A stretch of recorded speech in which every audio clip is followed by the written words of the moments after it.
বাসনা খুবই সাধারণ ঘরের সাধারণ একটি মেয়ে, কিন্তু তার চোখে ছিল একরাশ স্বপ্ন। সেই স্বপ্নের তাগিদে সে রিক্সাওয়ালা বাবার ঘর ছেড়ে কমলের সাথে পালিয়ে বিয়ে করে। কমল একটি কারখানাতে কাজ করত। কমলের রোজগার দুজনে চলে যাওয়ার জন্য যথেষ্ট ছিল। বাসনার কাছে সেটা নিত্যদিনের দরিদ্রের হাত থেকে মুক্তির আস্বাদ। বিয়ের পর কমল স্টেশনের কাছাকাছি বস্তিতে একটা ঘর ভাড়া নেয়। সেই ঘরকে বাসনা তার মনের মতন করে সাজিয়ে তোলে। কমল দেখে বাসনা কদিনের মধ্যেই যেন পাকা গিন্নিতে পরিণত হয়েছে।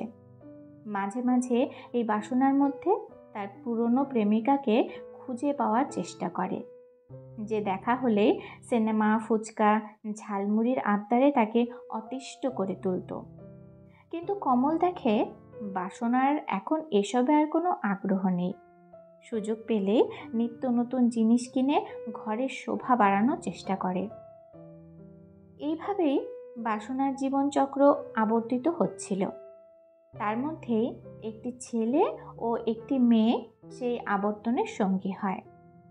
বাসনা তার সংসার জীবনের স্বাদ চেটেপুটে আস্বাদন করার চেষ্টা করছিল, কিন্তু বাসনার ভাগ্যে সেটা বেশি দিন সহ্য হলো না। একদিন কারখানা যাবার পথে একটি দানবাকৃতির টাকের তলায় পড়ে কমল মারা যায়। বাসনার মাথায় আকাশ ভেঙে পড়ে। সেই সময় দুটো ছেলে মেয়েকে বড় করার দায়িত্ব এতটাই প্রাধান্য পায় যে কমলের জন্য শোক পালন করাও সেই সময় তার কাছে যেন বিলাসিতা মনে হয়। কারখানা কর্তৃপক্ষ এককালীন কিছু টাকা দিয়ে দায়মুক্ত হয়।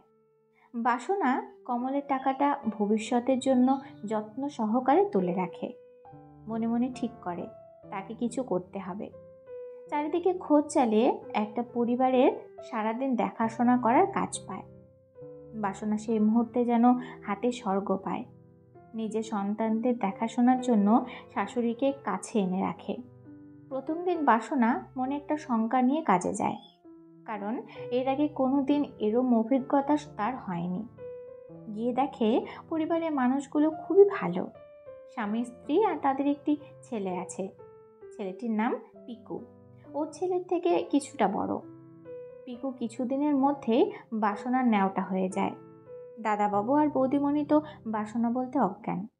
দুজনেই বাসনাকে ভরসা দেয়, তারা বাসনার পাশে সারা জীবন থাকবে। তারা সত্যিই কথা রেখেছিল। বিপদে আপদে সে তাদের কাছেই ছুটে গেছে, কোনোদিনও নিরাশ হয়ে ফেরেনি। এইভাবে কতগুলো বছর যে কিভাবে কেটে গেল বাসনা সেটা বুঝতেই পারল না। এদিকে পিকু দাদা বড় হলো, আর এদিকে তার সন্তানরাও বড় হয়ে গেল। পিকু দাদা এখন কলেজে পড়ে। বাসনার মেয়েটি পড়াশোনায় ভালো হয়েছে, 12 ক্লাসে পড়ে। ছেলেটি সেইভাবে পড়াশোনা করেনি, বস্তির কতগুলো বাজে ছেলেদের সঙ্গে পড়ে গিয়েছিল। ছেলেকে নিয়ে বাসনার খুব চিন্তা। একদিন পিকু দাদার এক বন্ধু এসেছে। বাসনা কিছু সবজি সহকারে একটি অমলেট বানিয়ে তাকে খেতে দেয়। বন্ধুটি বলে, বাসনা দি, তোমার হাতে তো জাদু আছে, এত সুন্দর অমলেট তো কখনো খাইনি, তুমি তো একটা খাবার দোকান দিতে পারো। বাসনা ব্যাপারটাকে তখন ঠাট্টার ছলে উড়িয়ে দেয়। এর মধ্যে বাসনার ছেলে হঠাৎ একদিন বিয়ে করে বউ নিয়ে হাজির হয়। বাসনা তো দেখে প্রথমে হতবাক হয়ে যায়। কিছুক্ষণ পরে লোক না হাসিয়ে ছেলে বউকে ঘরে তোলে। ছেলে তো সেরকমভাবে কিছু করে না, মেয়েকেও কিছুদিন বাদে বিয়ে দিতে হবে। আর একটা পেট যুক্ত হলো। ভাবতে ভাবতে পিকু দাদার বন্ধুর কথা মনে হলো। সেদিনই পিকু দাদাকে ব্যাপারটা খুলে বলে। দুই বন্ধু মিলে বাসনার মনোবাঞ্ছা পূরণ করার জন্য বিভিন্ন লোকেদের কাছে তদবির করতে থাকে। এদিকে বৌদিমণির শরীরে নানা রকম রোগ বাসা বাঁধায় চাকুরি থেকে স্বেচ্ছা অবসর নিতে বাধ্য হয়। অবশেষে স্টেশনের কাছে একটি ছোট্ট জায়গার সন্ধান পাওয়া যায়। বাসনা এবার কমলের টাকাটা কাজে লাগায়। কিছু টাকা দিয়ে জায়গা কিনে বাসনা সেখানে একটা গুমটি দোকান দেয়। চা, পাউরুটি, ডিম টোস্ট, রুটি, আলুর দম, ঘুগনি ইত্যাদি বিভিন্ন খাওয়া সামগ্রী সেখানে রাখে। ট্রেনের কিছু প্যাসেঞ্জার ওর দোকানে নিয়মিত কাস্টমার হয়ে ওঠে। ছেলের বউও তাকে সহযোগিতা করে। এদিকে সময় করে বৌদিমণিকেও কাজে সাহায্য করে আসে।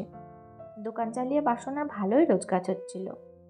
ধুমধাম করে মেয়ের বিয়ে দেয়। ছেলের বিয়েটা সে নিজে হাতে দিতে পারেনি, এই আক্ষেপ তার মনের মধ্যে ছিল।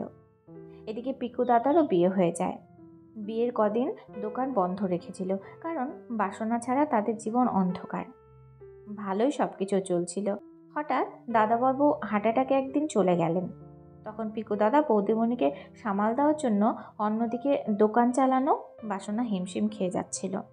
যাই হোক, প্রকৃতির নিয়মে আবার সকলের জীবন চলছিল। একদিন পিকু দাদা বাসনাকে ডেকে বলে, বাসনাদি, তোমার কাছে কিছু চাইলে তুমি দেবে? বাসনা তো শুনে অবাক, তার কি বা ক্ষমতা আছে কিছু দেবার? পিকু দাদা বলে, কানাডাতে আমি একটা খুব ভালো সুযোগ পেয়েছি, কিন্তু মায়ের কথা চিন্তা করে নিতে পারছি না। তুমি যদি ভরসা দাও তবে আমি চিন্তা করতে পারি। বাসনা কি বলবে বুঝতে পারে না। প্রথমেই দোকানটার কথা মনে পড়ে, পরে বলে, একদিন তোমরা আমাকে ভরসা দিয়েছিলে বলে আমি জীবনটাকে এত দূর পর্যন্ত আনতে পেরেছি। আমার যতই অসুবিধা থাক, আমি যদি তোমাদের ভরসার জায়গা হতে পারি তবে নিজেকে ধন্য মনে করব। পিকু বাসনার কাছে আশ্বাস পেয়ে যাবার প্রস্তুতি নেয়। বাসনা বাড়ি গিয়ে ছেলে বউকে কাছে ডেকে বলে, এই দোকান আমার জীবনের থেকেও প্রিয়। এই দোকান এখন থেকে তোকেই চালাতে হবে। আমি কি তোর ওপর ভরসা রাখতে পারি? বাসনার বউ তো শুনে আনন্দে কেঁদে ফেলে। ছেলের ওপর ভরসা না রেখে শাশুড়ি তার ওপর ভরসা করেছে এইভাবে। বাকরুদ্ধ হয়ে গিয়ে কোনো রকমে মাথাটা হেলিয়ে দেয়। এরপর সবাই সবার ভরসার জায়গাকে নিশ্চিত করতে অগ্রসর হয়। পিকু বাসনার ওপর মায়ের দায়িত্ব দিয়ে বউকে নিয়ে কানাডা চলে যায়। ওদিকে বাসনার ছেলে ও বউ বাসনার প্রাণের থেকে প্রিয় দোকানের রক্ষণাবেক্ষণ করতে থাকে।